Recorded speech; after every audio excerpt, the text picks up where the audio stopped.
the word does get thrown around pretty loosely, and it's become sort of a buzzword lately. Scale, scale, scale. You hear it and see it all over. The reality is, and the truth is, and this is, we talk about this in the book as well, is it really is more of is like a parallel path of expenses with growth in terms of top line revenue. Whereas scale, as revenue grows, OpEx more or less stabilizes, and therefore you're able to produce more profit. Welcome to Your Food Business Success.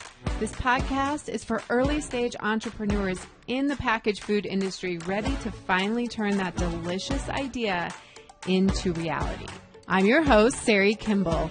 I have guided hundreds of food brand founders to success as an industry expert and business coach, and it's gotta be fun. In this podcast, I share with you mindset tools to become a true entrepreneur and run your business like a boss.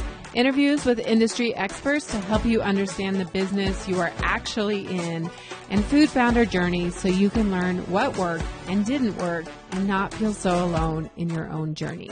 Now let's jump in. Well, I am so excited to have this conversation with our guest today, Stephen Adelé.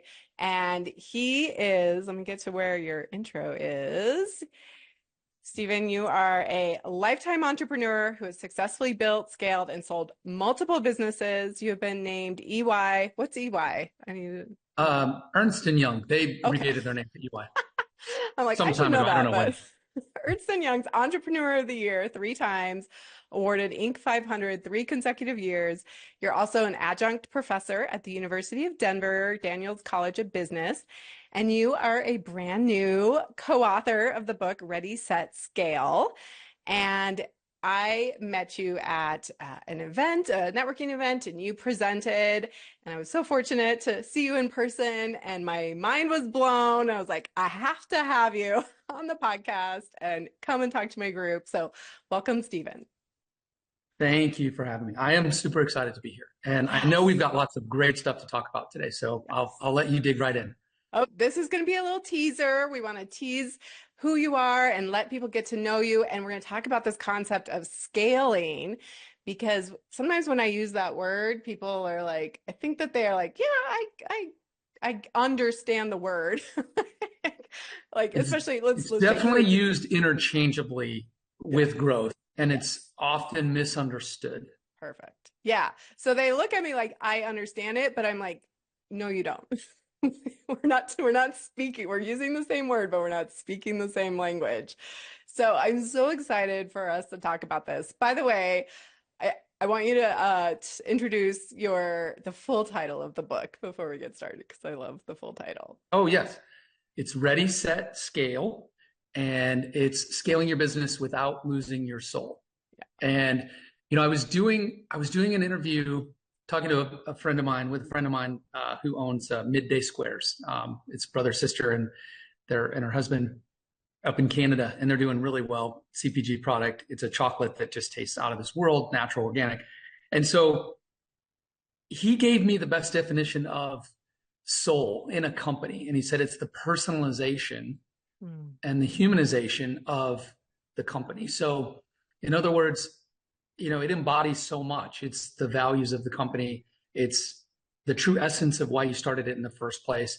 And it's also you as a founder, your own sanity. It's like, it's easy to lose your stuff in the midst of the chaos of scaling. So I think a very important part of scaling, and this is why we didn't want to leave that out, was preserving your soul during the scaling period.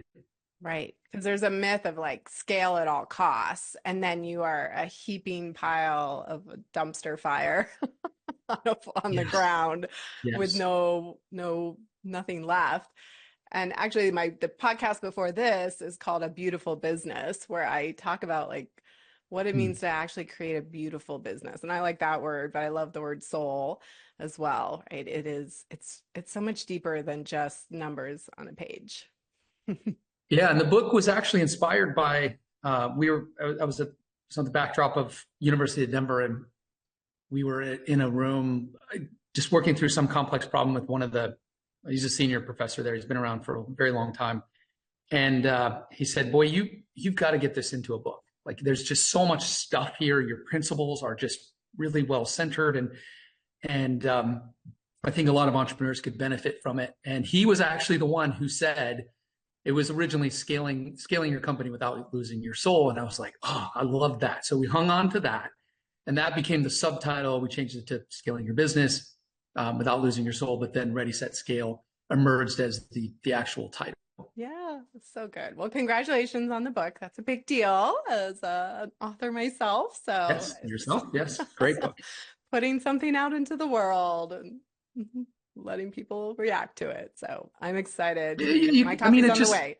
Yes, it's so much fun because you get to crystallize all of your ideas into a framework or a story or however you want to present it that you know is going to impact people in a very positive way. You know, as long as they read it and actually take action on it, you know that it's going to have a very positive impact. And that's what makes you feel so good about being able to publish a book. Yeah. And you have experience in CPG, which was another reason why I was like, oh my gosh, this is so great. So maybe we can, without going into a ton of backstory, but you had your very first business was CPG, right? A supplement brand, right? I remember Yes. that right? I mean, you know, as a serial entrepreneur, I can say I actually had businesses before that.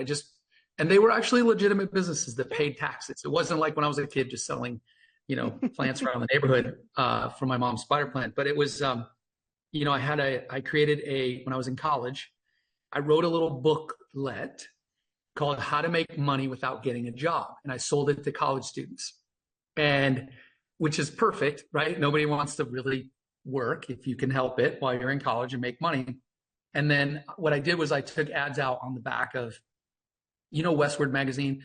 They have those magazines in almost all of the states and they're available on the university. So I took an ad out, put an 800 number in there, got a recorded number. Then you called in, I had a contracted customer service.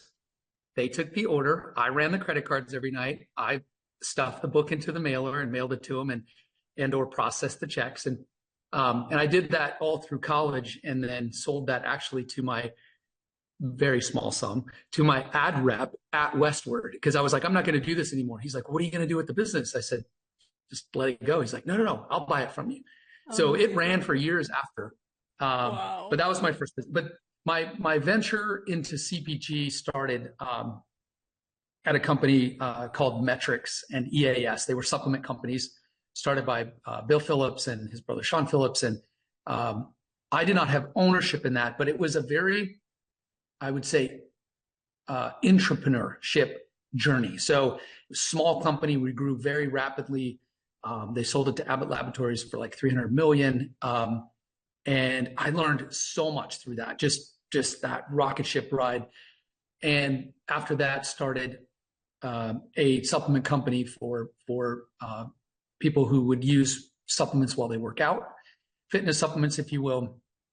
And that brand was called Isatori, and developed a number of products, had some patents, created some ingredients. And along the way, we found out that we had this very unique skill of developing unique products. And those unique products that had very strong defensible moats around them. So they had very strong positioning, but they didn't always fit our wheelhouse of our customer. And so we started looking at, well, could we develop these products and sell them off? And we actually did that. So we had a vitamin line called Living Orchard that we ended up selling off. We had a children's supplement called Voots that was 3 servings of fruits and vegetables and 2 little tarts. We sold that to Pharmavite. So we had this neat little business model along the way, but it ended up actually distracting us from the core of our business, which was developing supplements for people who were active in the gym or working out. So I got back to focusing on that business and, you know, went through a lot of ups and downs, actually, you know, a smidge this close to filing bankruptcy at one point in time and having a complete breakdown and coming back from that, and then having a rocket ship ride to the point of actually raising money, going public. And then after about 18 months of being public company, decided that I really did not like being public. I learned a lot, but it's a completely different role as a CEO of a public company than private. You end up just spending a lot of your time managing shareholders in the market, and your stock becomes a product. And learned a lot, but would not do it again. So then we merged with another public company. The company's still available, or still on NASDAQ. It's available as a stock, called Fit Life Brands. It's still products still available in GNC and Vitamin Shop and Amazon and everywhere in between.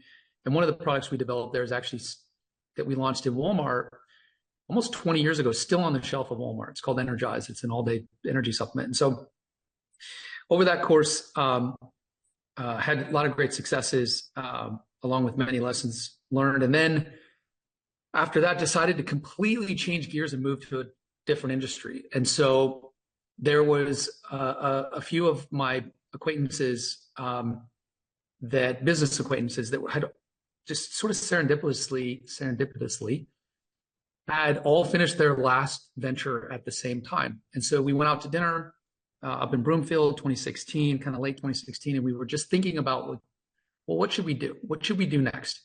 We looked at the trends, and that was where we ended up landing on third-party logistics and fulfillment, centered around mostly direct-to-consumer companies, e-commerce driven, digitally native, and CPG products. And we got that company rather, off the ground in January 2017.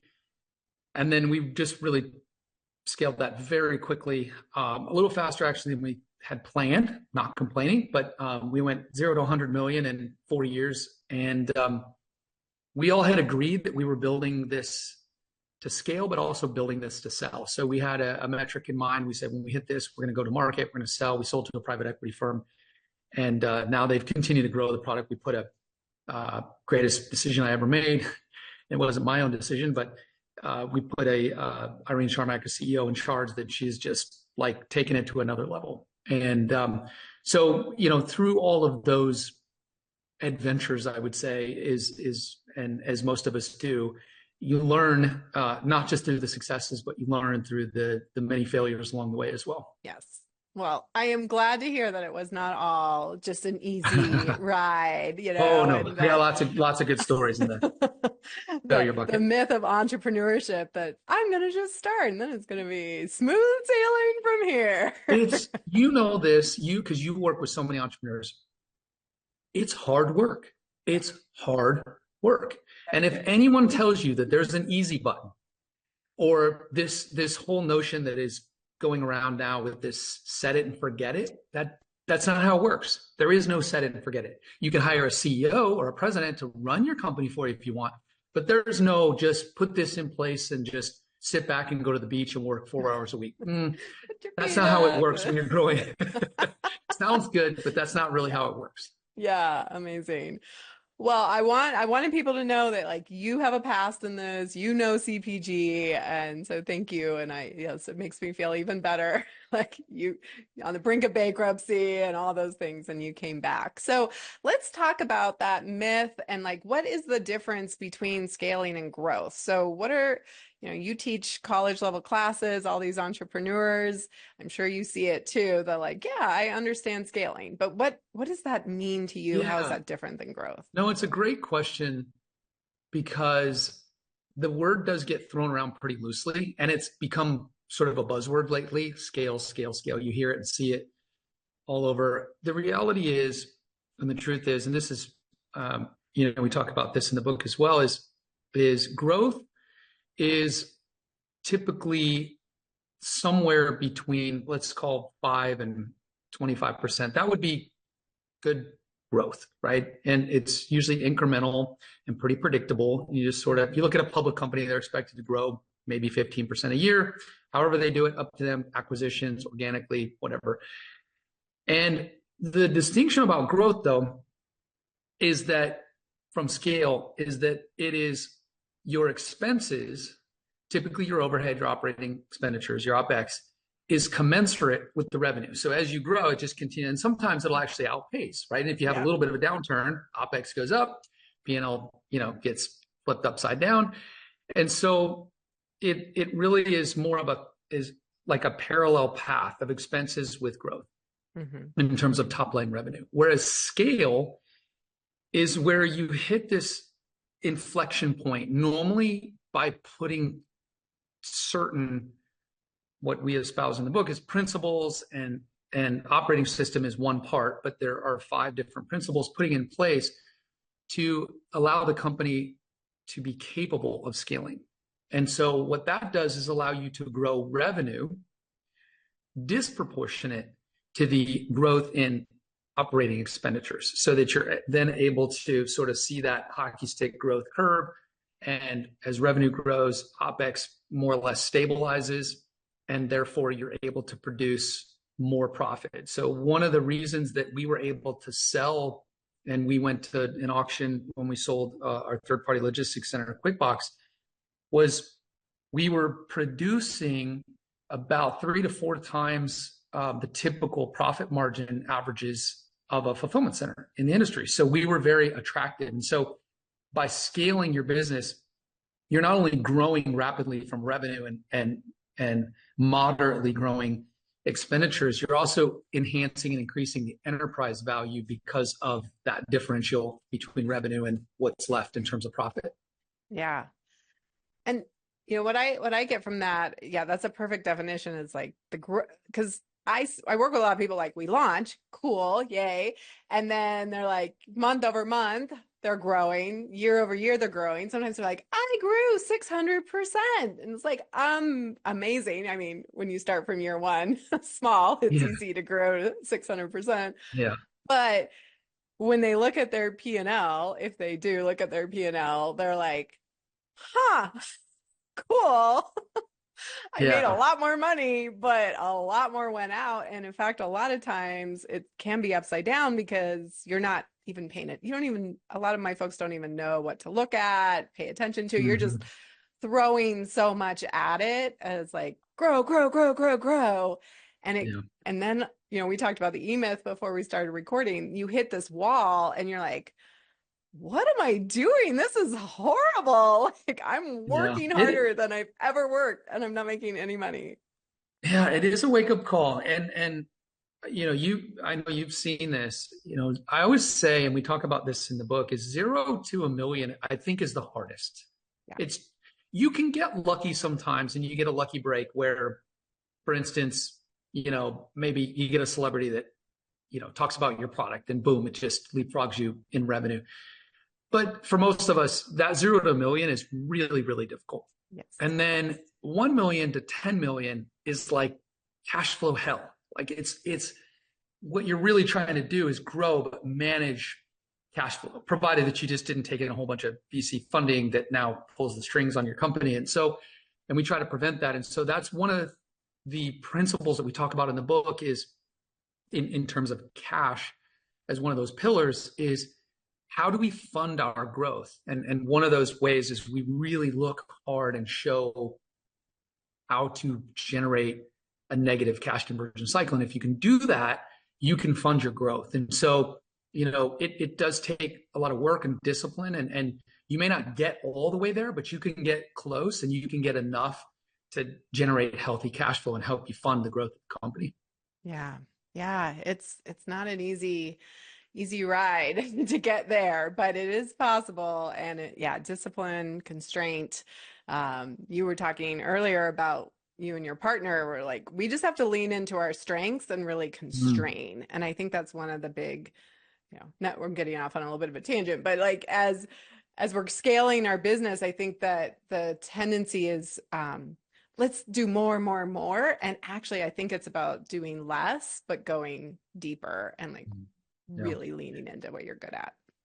Yeah. I mean, focus, it's really tough, because in the beginning, as an entrepreneur, and especially if you're going at it solo, you're just wearing a lot of hats. That's just what's required. You're working a lot of hours. That's what's required. And you're just doing a lot of things. And it doesn't mean that any of them are any less important, but you do have to step back and look and say, what am I really focused on? And am I focused on the right things? And meaning, are these the things that are going to drive the company forward? Are they going to move the needle? And oftentimes what you'll find, if you just go through, we used to do this when we would consult for people in fitness, was just journal what you're eating for the next 5 days. And you realize, like, well, this is what we've got to change. Same thing applies to an entrepreneur. It's like, how are you spending your time? If you journal that for 5 days, my guess is if I went through that, I'd tell you you're spending 80% of your time on stuff that doesn't matter. Yeah. You think it matters, but it really doesn't. Yeah. So there's the necessary things, but then there's the important things. And, that urgency fights with important all day long. And you're always going to have more stuff to do than you have time to do. But you have to stay focused on the things that really matter, the things that are going to move the needle. Yeah. Amazing. All right, let's transition a little and talk about, you've seen a lot of businesses scale. You've been around other businesses a lot, your own included. What are some examples of like what failure scaling looks like, bad scaling looks like, versus like what makes a successful scale?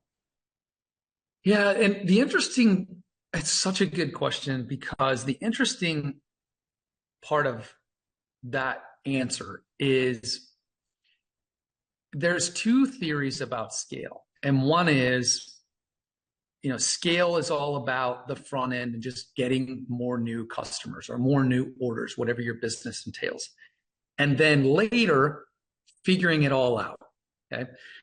The only problem with that is that later could be too late, right? Your business can implode if you have too much weight on the front end. In other words, a good example would be there was a company that I was working with. They were a dietary supplement company, and they were selling mostly weight loss products.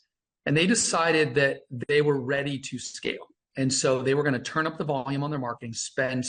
They knew, excuse me, they had enough data to tell them based on their customer acquisition cost, contribution margin, and lifetime value, what they could spend. And it was quite a bit.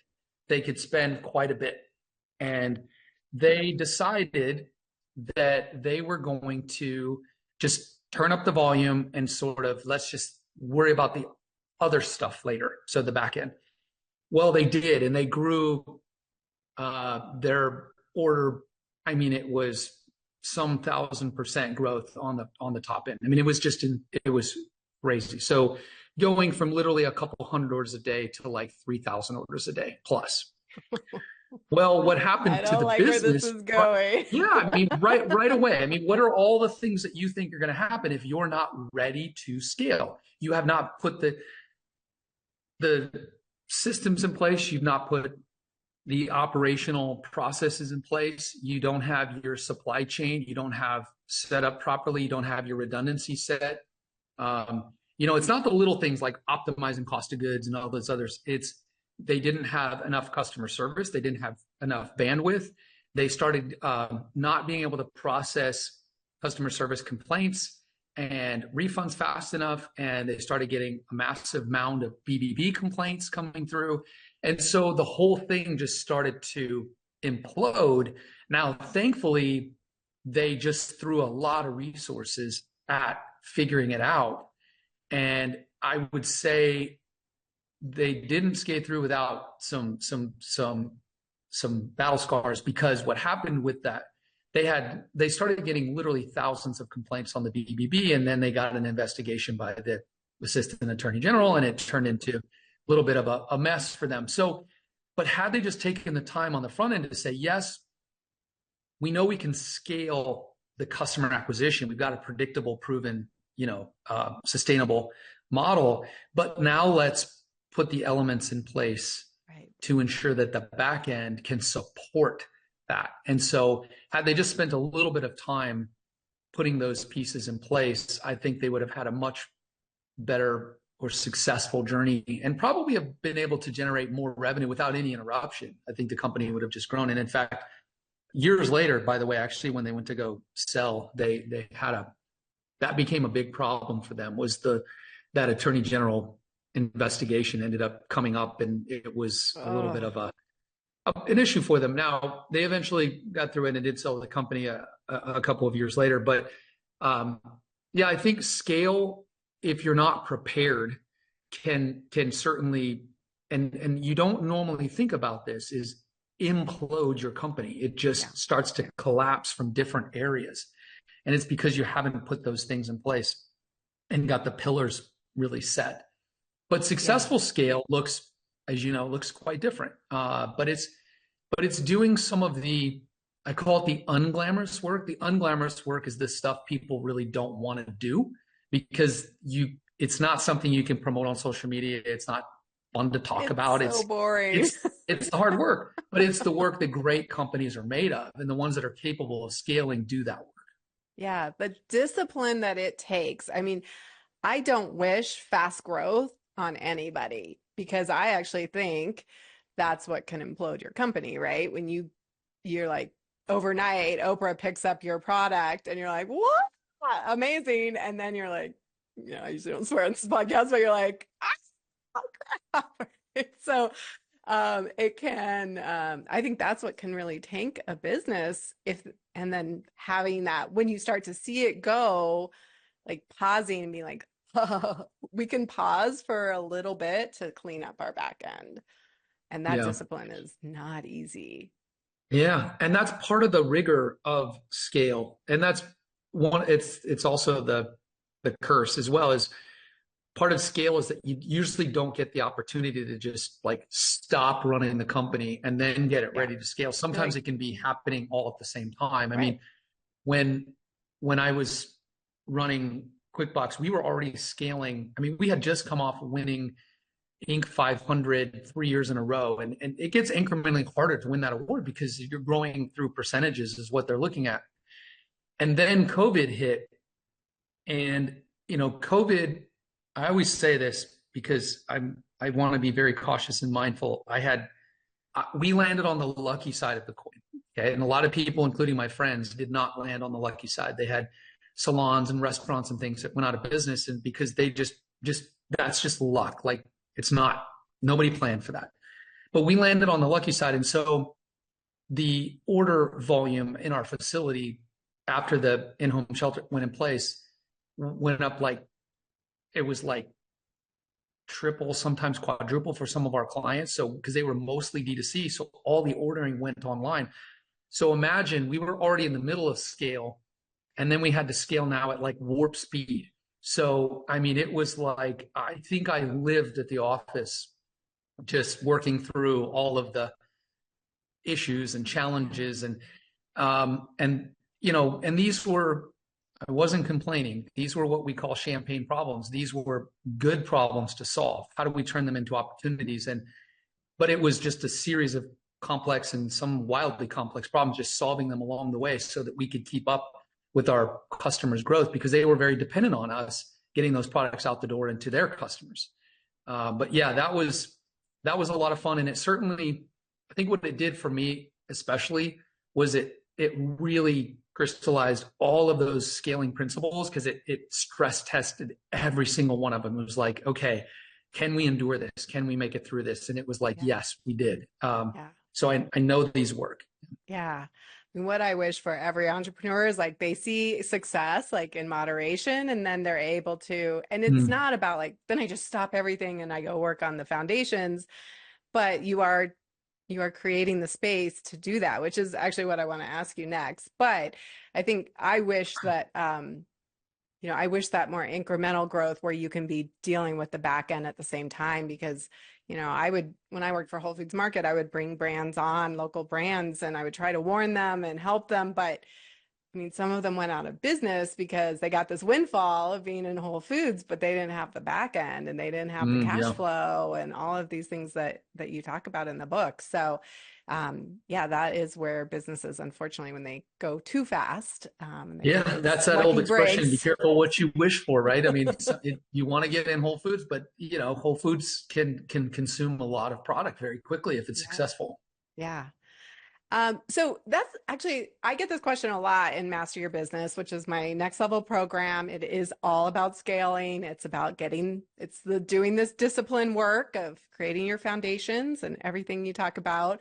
But my folks are like, I'm in the middle of growing my business and it's growing. How on earth do I have time to do this? And I say, well, you can't afford not to make the time. But I'm curious, as somebody who's been on that side, like, what do you tell entrepreneurs when they're like, how am I supposed to find the time to do this? Yeah, it's really tough to think through that when you're in the middle of growth, right? Where you're trying to contemplate how am I working in the business? How am I working on the business? And, I would say that the shift, this is something, I think as a leader and a CEO of a company, you have to do is you have to really ingrain that mindset into the culture and the fabric of the company. So it's not just a, utilitarian sort of, hey, I'm going to hit you over the head and you need to do this, but rather, hey, this is something that we need to do. This is something that is, I think, just generally good hygiene anyway for the business to be doing. But I believe that you have to look at your business and step back and say, okay, not what's best for me, because a lot of times we think of time is always like a first person thing, right? So like, how do I have more time? I can't make more time. I'm full of meetings and so on and so forth. And so you have to step back and think to yourself, not what's best for me, but what's best for the organization, what's best for the enterprise, what's best for the rest of the people in this company. How are we getting to this vision we have where you have to stay really attached to why is it that you were doing this in the first place? What are you trying to achieve? And so when you start weaving the discipline to do this into the company, and we talk about that in the book, there's just a whole chapter. I think one of the differentiators and competitive advantages for companies that scale versus those that don't is they have the discipline of execution, of actually putting these things in place, translating these principles, implementing them, and having the discipline to do them throughout, not just a one-time event, but throughout the entire journey of the company. Yeah. And a lot of the folks I work with are solopreneurs or have a partner. Maybe they're outsourcing a little bit. They don't usually have a team. What I usually offer is find the highest leverage thing. Like if social media is where you're spending a ton of time, like go do that time diary, right? See where you're spending your time. And let's just say you're like, oh, I can record the videos, but the act of putting together the videos and all of that and the copy is very time consuming. Like, whereas one place you can invest a little bit of cash, like you got to go find that cash, but you make an investment to get your time back. And so you create a system and you go find somebody, a who, we talk a lot about who, not how, and you go find a who, like I have a social media person that I hired. I've had one since March, and the first one left, and then I was like, I can't live without somebody because I don't have time for this. So Yes. I have somebody now, right? So I got that off my plate and working pretty smoothly. And so that opens up more space. And so that's usually what I tell people is like, go find a high leverage thing. Maybe it's fulfillment, maybe it's social media, maybe it's bookkeeping, where are the things that aren't in your zone of genius that you could outsource, maybe not to an internal person, but to at least a service, or we have so much automation now too. And there's a lot of things people could take advantage of. That's a really smart approach, because everything in business is a trade-off, right? So even the things that you choose to do and strategically compete in business is, we're going to do this, but we're not going to do this. Those trade-offs are important. And I think if you can find a way to, steal back some of that time, if you will, like, okay, well, let's look at your calendar. Where do we, because it's easy to say, well, just block out some time and just devote to it. But we all know what happens when we do. We get in that block of time. We're like, well, I don't know what to do. And one of the things that we generally like to do with clients is just give them homework. Say, look, this is how you're going to work on it between the next time that we meet, right? So that they feel a little bit more sense of accountability, but also it gives them a framework for what to be thinking about, versus like, if I just block out 3 hours of time and it just says work on the business, or, it's way think too strategically. vague. Yeah. Our brain's like, what does that really mean? Yeah. So it's like, well, this week, what we're going to work on, as we work through the principles, is we're going to work on designing the right structure for your organization. So here's how I want you to think about it. And then when we get on and we talk, we're going to talk about what you've come up with, right? So at least it gives them some direction. And then it gives them, a sort of a framework, if you will, to start thinking about certain things. And through that repetitive behavior, if you will, I think you start to find more discipline in thinking about your company in those ways. Because a lot of times, I was thinking back when I was writing the book very early on in my entrepreneurial journey, there were just so many things I didn't know.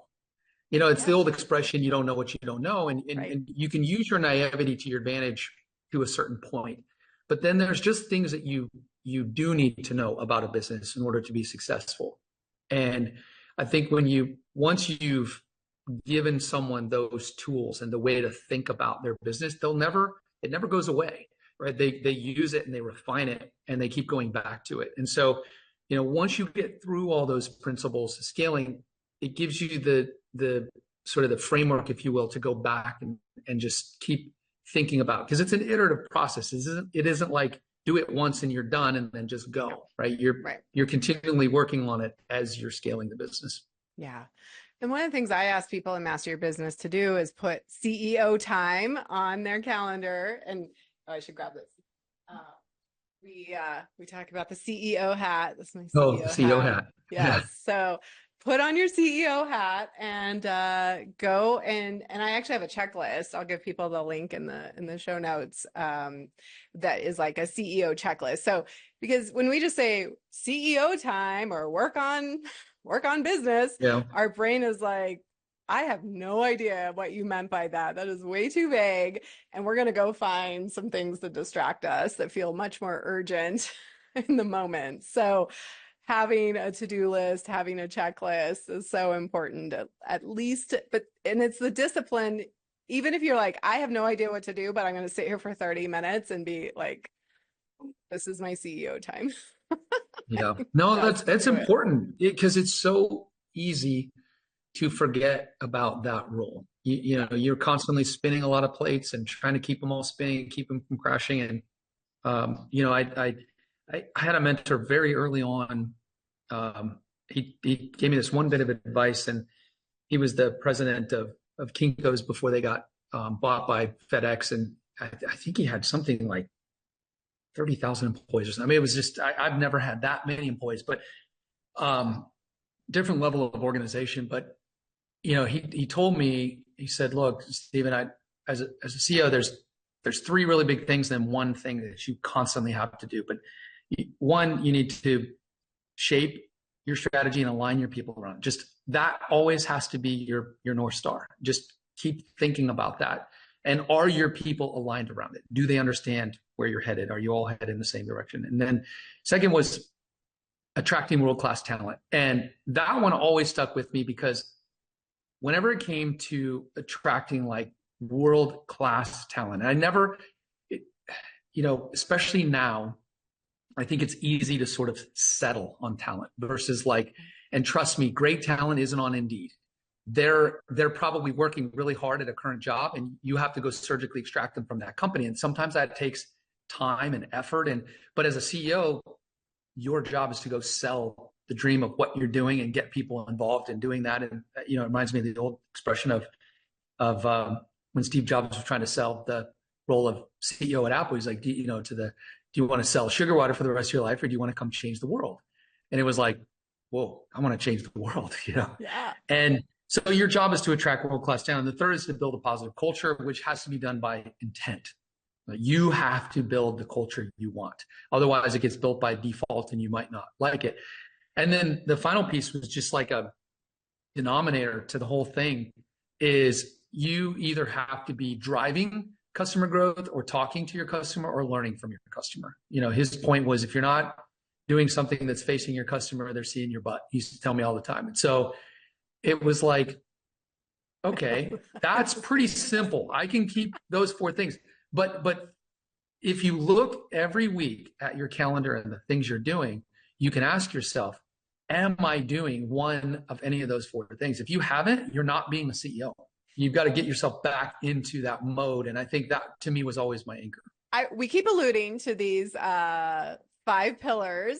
And we're doing that on purpose because I am so excited. We want to do this little teaser podcast episode. You are coming into the 10X Mastermind and also new folks who have registered for Master Your Business. And you are going to be doing a class for us, a 90-minute work session on scaling.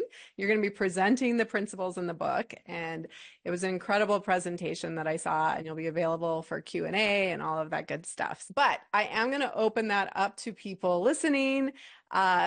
If they want to come and listen in on that. So if you are like listening to this conversation with Stephen and I, and you want to get the book, we'll also include the book in there as an option. So you can go to foodbizsuccess.com/ready, set, scale, and I'll put the link down in the notes. I want to give people an opportunity to come and see this presentation, have you share it, because you are an incredible presenter and really great information. It's really fun to see you break those things down using the example of your fulfillment company. Thank you. Yeah, I'm really, really excited. I look, at the end of the day, I love, just like you do, seeing people win. Like, that's the ultimate prize. And because when they win, you feel that sense of fulfillment. And so, as we go through the principles, and I think just you've heard the story and how those work and come together, and sequence matters. And the playbook has not changed. It's not like I've created a new and different playbook every year with each business. It's just been more and more refined. Yeah. And it allows a business to really understand how to look at their company from a perspective of, first and foremost, am I capable of scaling? And then secondly, what do I need to do in order to scale? So, I'm here today, here's where I want to be, but here are the things that I need to do. And typically, one of the exercises I might recommend, and I'm sorry I didn't bring this up sooner, but is we have it's called the Scale Ready Self-Assessment. So when we engage with a client, we do a full audit, which takes about a month. But you can do the Scale Ready Self-Assessment on readyforscaling.com, and you'll get your response back by email. And anyone that is going to be in the session with us, I would highly recommend to do that first, because then you'll know what to focus on and what to potentially lean in on and ask questions around, because it'll be very specific to your business. Oh my gosh, amazing. I didn't know that was on there. I'm super excited. We'll definitely include the link down in the show notes, and I'll put it in the confirmation email, and I'll make sure all of my folks do that ahead of time, because I think it's really important. I love that you said that. Like, this is not for everybody. I don't recommend. There are some people I meet, I'm like, no, like, let's just keep this like simple, easy business that's like a fun thing for you to do. I mean, scaling takes some guts. It takes grit. It takes like, it's not about your product anymore. It's like, it's the classic E-Myth, right? It is. Yeah. It's that's like, that's just part of the piece. Yeah. Yeah. Like, you better make an amazing product, but we're like, cool, that's just part of the business. And now we're going to go like really get into the business and become an entrepreneur and really, go that next distance. And it's not for everybody. And so I don't want to say that everybody should scale. I don't think everybody should have $1 million business. I really don't. Yeah, I know. And that's a good point that you bring up, because, one of the things we talk about in the book is just that. One, there's some prerequisites to scale. So there's some things other than the principles that you should already have, because you're just maybe not mature enough yet to scale. And the other part of it is, you have to think about, why do I want to scale? You got to step back and think, why am I doing this? What's the purpose for me to scale? Just because it sounds like fun, or it's the buzzword? What does that really mean? And what am I scaling to? Everybody can have a different level of scale. There's been this big argument recently about, wow, D2C brands can't reach scale. They have to get through retail. And it's like, well, not necessarily. I know, and he lives right by me, a very particular, very popular brand right now.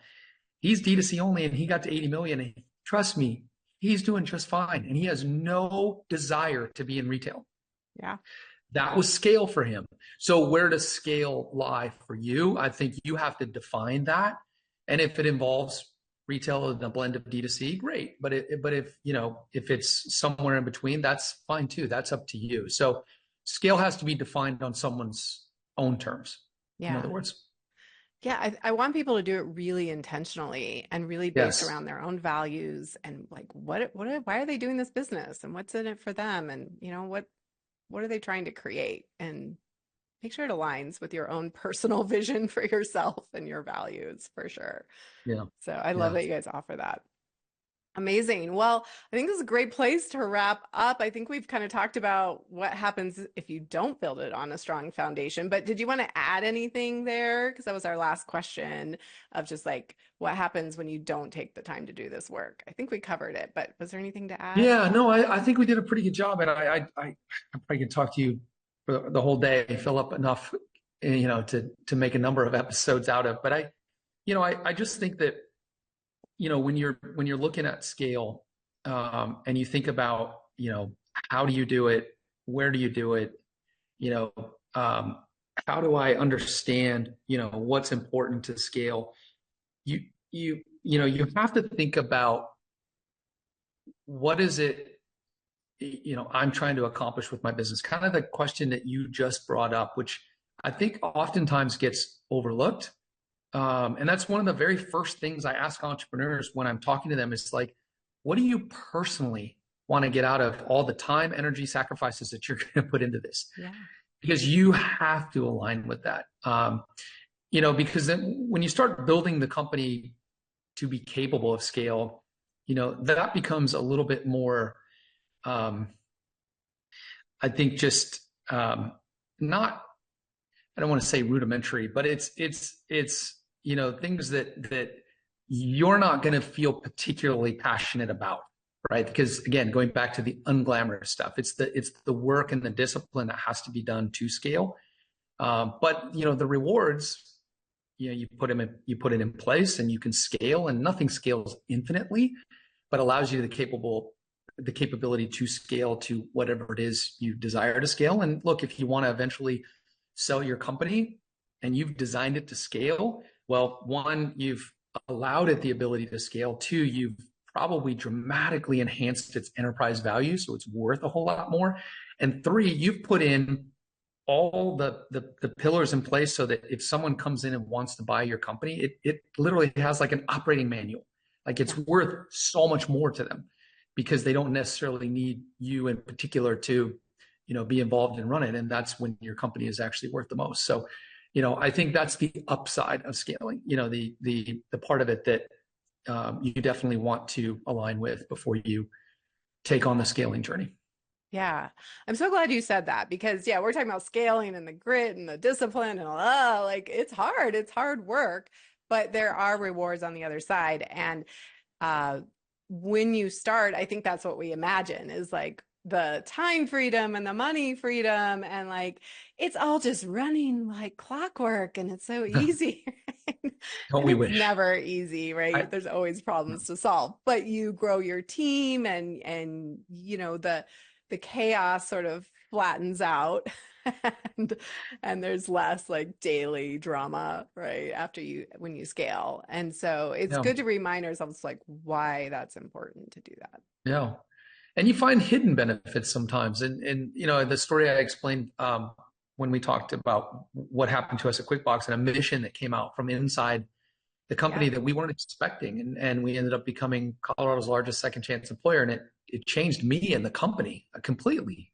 We didn't see that happening. And, that can happen within your business. And sometimes that just happens organically. Sometimes it happens purposely. Yeah. I mean, so many people who are doing packaged food businesses are doing it for a deeper why, right? Doing it for more sustainability, for better health, for cleaner ingredients, supporting local, all of that. And it breaks my heart. I'm sure it does yours as well when we see these entrepreneurs who, you kind of get past that initial, like I made 50K, maybe 100K, but now you're just in struggle, right? This is the Yeah. hardest place to be, like you said, getting to 1 million, where you're not at scale and the expenses are chasing the revenue. And that's cool. You brought in 500K, but your expenses were, 450. You're like, wait, I could Yeah. just have a much simpler business. And it's painful. And a lot of people don't get over it. This is the 80%, right, that go out of business in 5 years because they Mhm. don't get a handle on it. But if you, and I don't think you have to scale to 1 million or 10 million or any of that to achieve some of these beautiful properties of what it means to have a beautiful business, a Yeah. soulful business, a scaled business. But then you're able to fulfill your mission, your Yeah. bigger why. Absolutely. Yeah. Yeah. Yeah. And that's, we were on a call with their really large fund in New York going to invest in one of the consumer good companies I was working with. And he point blank asked the founder of the company, what reason do you have to exist as a brand? And I thought that was a really good question because I broached that in the book. I just asked the question a little differently, but you should be prepared to answer that question. And if you can't, it might be the reason why you're struggling as a brand, is because you need to understand that. And your customers should feel that as part of your brand. Yeah. Amazing. Oh, what a great conversation. Anyway, I know we I could could, talk for hours. I can't wait to meet your group, and I would, like I said, have them take the yes. the scale ready self assessment and get their scores, because it gives you an overall score and then it breaks down by each category of the score, Oh, amazing. tells you where you're at, red, yellow, green. We find that most companies, they usually don't have red in all of the areas, but they'll have 1, 2, or 3, and that's just the areas that where to Yeah. focus on. Yeah, exactly. We got to know, Yeah, it's like, awareness is the first step, right? yep, it's like a Amazing. diagnostic tool. That's right. I love that. So the book is available at readyforscale.com if you want to just grab the book, or if you'd like to come to be part of the presentation with Stephen, that'll be on September 24th, and I'll put the link below. And that's going to be such an amazing presentation with some Q&A. Yeah, I know I could just talk to you all day long, but we are going to stop it there. So thank you so much for your time. I really appreciate it. Thank you so much. I appreciate it, and I'm really looking forward to the masterclass coming up. It's going to be a lot of fun. Amazing. Okay. Have a great day. Thank you. Thanks. You as well. That was incredible. He might be my second business crush. Tim Bradley's my first, and Stephen might be my second, where I could just talk business all day long. So engaging. I hope you guys really enjoyed this conversation. Don't miss this opportunity to come and see this presentation from Stephen. Seriously, I saw it and was like, oh my gosh, I have to have you come and talk to my mastermind. And we're opening it up to all of you to come and listen in on that. And of course, if you're in the 10X Mastermind, you get to come for free and you get his book as well. Or if you decide you want to apply and you are accepted into Master Your Business, then you will get an invitation for that as well. So it's kind of our kickoff for Master Your Business, which is all about doing this work, the disciplined work of being a CEO and scaling your business to 300K. This is about the foundations to go to that million if you want to. But either way, you want a business. I don't care if you're just like 300 is great, right? That's enough for me. Or I want to go to 1 million, 10 million, 100 million, whatever you want to go to, you got to have these foundations. And this is where you start. Imagine sales 10x or 100x overnight. How would you handle it? Do you have a plan in place? And if the answer is no, then Master Your Business may be the program for you. So go to masteryourbiz.co to go apply there. And I'll put all the links in the show notes for you, of course. And until next time, have an amazing week. The smartest thing you can do as an entrepreneur is to invest in a who to help you with the how, to speed up your journey and help you skip the line. When you are ready for more support and accountability to finally get this thing done, you can work with me in 2 ways. Get me all to yourself with one-on-one business coaching, or join Food Business Success, which includes membership inside Fuel, our community of food business founders that includes monthly live group coaching calls and so much more. It's one of my favorite places to hang out, and I would love to see you there. Go to foodbizsuccess.com to start your journey towards your own food business success.